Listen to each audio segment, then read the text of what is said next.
ఓం శ్రీ గురుభ్యో నమః. అందరికీ నమస్కారం.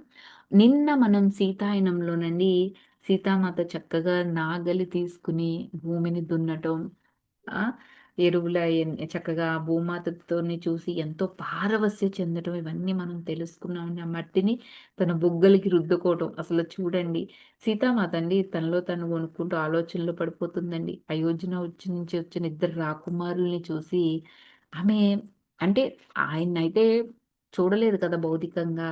ఆ ప్రెజెన్స్‌ని ఫీల్ అవుది సోమకు చెప్తుంది. ఆయన ఇక్కడే ఉన్నాడు అని. ఈ విషయం మీనాక్షి కూడా గ్రహిస్తుందనమాట.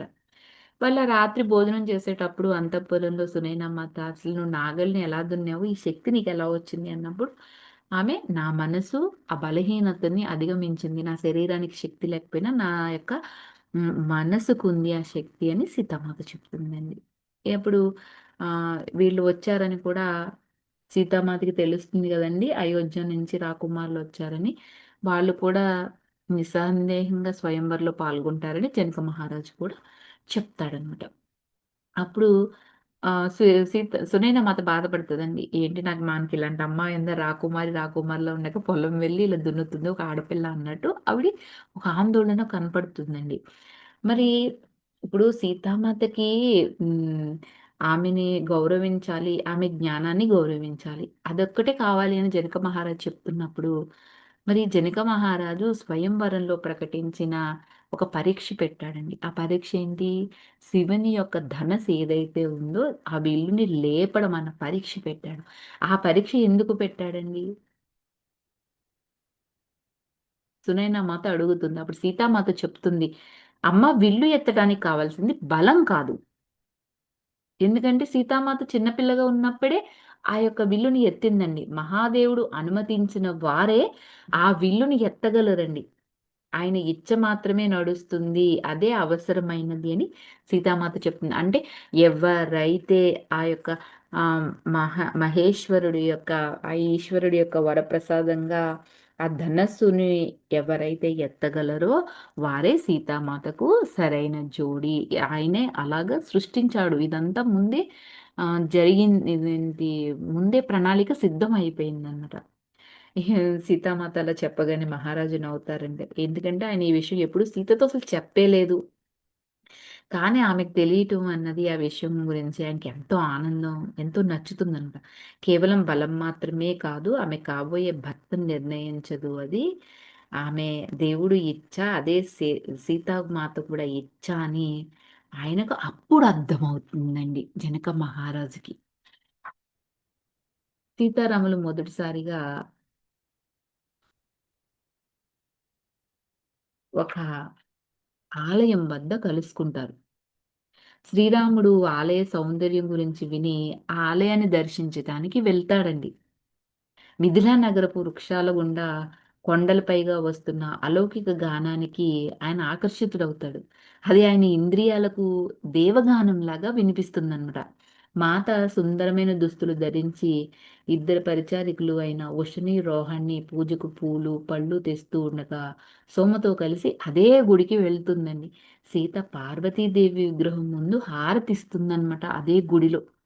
వారు ఆయన్ని సమీపించడం చూడలేదు కదా! కానీ హారతి పూర్తయ్యేసరికి మాత స్వరం మరింత మంద్రంగా మారడం గమనించారంటండి. ఎందుకంటే ఆమె హారతి పూర్తి చేసి వెనకకి తిరిగినప్పుడు, ఆ యొక్క రాముల వారు ఎవరైతే ఉన్నారో ఆ రాములు ఆయన తనకు కొన్ని అడుగుల దూరంలోనే నిలబడి ఉండటం సీతామాత చూసింది.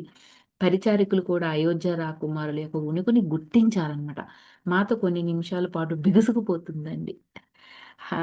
అది వారు తమ మాత ఈ లోకంలోనే ఉందో లేదో ఆళ్ళకేమో తెలియటం లేదు. మళ్ళీ ఆవిడ ధ్యానంలోకి వెళ్ళిపోయిందేమో నుంచునే అని ఒక డౌటొచ్చేసిందంట. ఇద్దరు రాకుమారులు పెద్దవాడు గూడా బిగుసుకుపోయినట్లు కనిపించాడంట. ఎవ్వరు మాట్లాడలేదు. ఎవ్వరు కదులుతలేదు. ఇద్దరు గూడా అలాంటి స్థితిలో ఉన్నారండి. ఆ రాకుమారులోని చిన్నవాడైన లక్ష్మణుడు ఆ యొక్క మౌనాన్ని ఛేదిస్తూనండి, అతను తన అన్న రాముడని, తను లక్ష్మణుడని పరిచయం చేసుకుంటాడనమాట. ఊర్మిళ తనను సీతను కూడా పరిచయం చేసి బదులిస్తుంది. తను గూడా నేను ఊర్మిళని, తను మా అక్క సీత అని తను గూడా చెప్తుందండి. అప్పటికే అయోధ్య పెద్ద రాకుమారునికి, మాతకు మధ్య చూడండి, అయోధ్య పెద్ద రాకుమారుడు అంటే ఆ శ్రీరామచంద్రమూర్తికి, సీతామాతకు మధ్య మౌనమే ఉందంట. అయితే వారు పరస్పరం తదేకంగా చూసుకోవటం మాత్రం మానలేదండి. ఐ టు ఐ వాళ్ళకి కూడా కనెక్ట్ అయిపోయిందనమాట. వారిద్దరి మధ్య అసలు ఏం జరుగుతుందో బాహ్యంగా ఎవ్వరికీ తెలీదనమాట. ఎట్టకేలకు శ్రీరాముడు, "అయితే నువ్వు రాకుమారి సీతవా? నేను నిన్ను నిన్న పొలంలో చూశాను. నువ్వు మట్టి తీసుకుని నీ బుగ్గల్ని ఎంతో సున్నితంగా ఒక తల్లి తన పిల్లను హత్తుకున్నట్లుగా రాసుకోవటం దూరం నుంచి నేను చూశాను" అని సీతామాతతో యొక్క శ్రీరాముడు చెప్తాడండి. అవును, అది నేనే. మేము విదేహ ప్రజలకు భూమాతను ప్రేమించి గౌరవించడం బోధిస్తాము అని ఆమె చెప్తుందండి. ఆమె మా శక్తికే మూలం. అందుకే సున్నితంగా నేను ఆమెను మేమెప్పుడు గౌరవిస్తామని సీతామాత శ్రీరాముడితో చెప్తుందండి. అప్పుడు శ్రీరాముడు ఇలా అంటాడు, "నాకు ఈ పద్ధతులు నేర్చుకోవడం చాలా ఇష్టం. దానివల్ల నేను ఈ జ్ఞానాన్ని అయోధ్యకు, మొత్తం కోసల సామ్రాజ్యానికి అందించగలుగుతాను" అని చెప్తాడండి. ఇంతలో గుడి వెనుక నుంచి ఒక స్వరం వేగంగా దూసుకువచ్చి ఆహ్, అదేంటి, "మా జ్ఞానాన్ని మీతో పంచుకోవడం మాకు చాలా ఆనందదాయకంగా ఉంది" అని ఆ వెనుక మహారాజు ముందుకు వస్తూ, "దశరథ మహారాజు పుత్రులైన మిమ్మల్ని ఆహ్వానించడానికి నేనెంతో సంతోషిస్తున్నానని" ఎంతో ఆనందంతో ఉప్పొంగుతూ జనక మహారాజు పలుకుతాడండి. జనక మహారాజు వారిని సగౌరవంగా పలకరించిన తర్వాత ఆయన, "రామా, నీ పేరు ప్రతిష్టలు నీకంటే ముందే ఉన్నాయి" అని చెప్తున్నాడు. ఎందుకంటే మిథిల అంతటికి నీ చర్యలన్నీ కూడా తెలుసు. ఎందుకంటే నువ్వు ఆయన రాముడు వీళ్ళ యొక్క రాజ్యానికి రావడం వీళ్ళకెంతో గౌరవప్రదమని, వాళ్ళ వ్యవసాయ విధానాలు నీతో పంచుకోవడం నాకెంతో ఆనందమని చెప్తాను.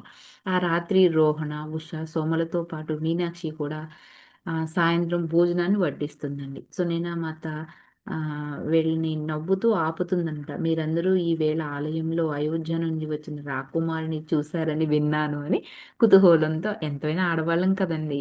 ఒక విషయం తెలిసిందంటే దానికి సంబంధించిన డీటెయిల్స్ అన్నీ, పూర్తి వివరాలు మనకు కావాలి. ఆ క్షణంలో అక్కడుండే అదృష్టం నాకు లేదని ఆవిడ ఫీలవుతూ వాళ్ళెలా ఉన్నారు, సీత నాకేమీ చెప్పలేదు అని వారి గురించి అడుగుతదండి సునేనమాత. కానీ సీతమ్మాత, జనక మహారాజు ఏం మాట్లాడరండి. మౌనంగా ఉన్నారు. అడిగితే మాత్రం అని చెప్తుంది. అందరి కళ్ళు సీత వైపు తిరిగాయంట. ఆమె సంభాషణతో అసలు నాకు సంబంధమే లేనట్లుగాని తన లోకంలో తను ఉంటూ చక్కగా భోజనాన్ని ఆరగిస్తుంది. మొదట రోహణ బదులిస్తుందండి. "మహారాణి, నేను ఆ విధమైన దారుఢ్యం ఉన్న మనిషిని అసలింతవరకు చూడలే లేదు. ఆ పెద్ద రాకుమారుడి భుజాలు, చేతులు వజ్రంలాగా ఉన్నాయి" అని చెప్తుందనమాట. మిగతాది రేపు తెలుసుకుందామండి. Thank you for watching. Like చేయండి, షేర్ చేయండి. మీ విలువైన అభిప్రాయాలన్నీ గూడా